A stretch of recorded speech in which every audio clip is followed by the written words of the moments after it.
Well, let's look at our first stock, Richemont. Richemont manufactures and retails luxury goods. The company produces jewellery, watches, leather goods, writing instruments, and men's and women's wear.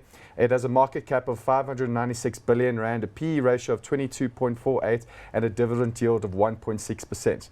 Now, Richemont has been a darling of the market for, I wouldn't say the last 5 years, but up until about 2013, it went from 16 rand all the way to 100 rand, and we've seen it underperformed the market since about 2013. There has certainly been issues in its main market, China, where a majority of its growths come from. I mean, are you concerned about growth figures for Richemont? Yeah, I mean, if you look at the latest sales updates, I mean, it wasn't good. I mean, we've had very flat sales out of Richemont, and that for us is concerning because, you know, while they were growing fairly well, a lot of that was, you know, the currency translation. So with the weakening rand, if you looked in, at the Richemont listed in South Africa, not the Richemont listed in Switzerland, I mean, you saw this massive appreciation in share price. We starting to get concerned. I mean, if the rand doesn't continue weakening, you know, and that rand hedge component doesn't save the stock, we think that the actual share price, the capital gain performance of the share might be a little bit more flat than we've seen recently. So we have actually exited for a number of our portfolios, and we're not currently holding the stock.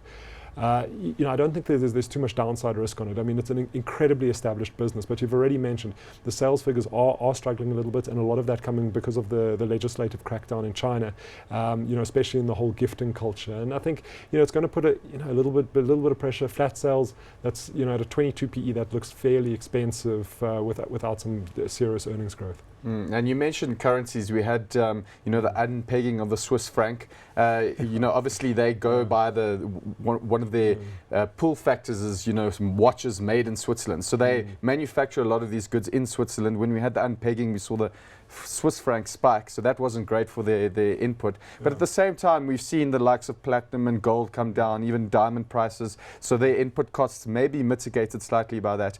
I don't know, I just feel you've got brands of 200-300 years old. You know, that's you can't compete against something like that unless you started 200-300 years ago. And you've got a big bling culture, you know, coming through from the Middle East, in Asia, even throughout Africa and India. I don't know, I just think the core brands are still very exciting. Yes, we have had a slowdown in sales, but you don't see that bouncing back maybe in 2 years' time or so? Yeah, definitely. I mean, if you look at the forecasts, you've got, you know, the next 2 years they are forecasting luxury goods sales to be a little bit flatter. I mean, especially if you look at the LVMH as well. But then really a pickup in sort of 2018, 2019. So I mean, whether that's going to price forward, I mean, the markets are always looking forward in the next year or so, and we will see another re-rating.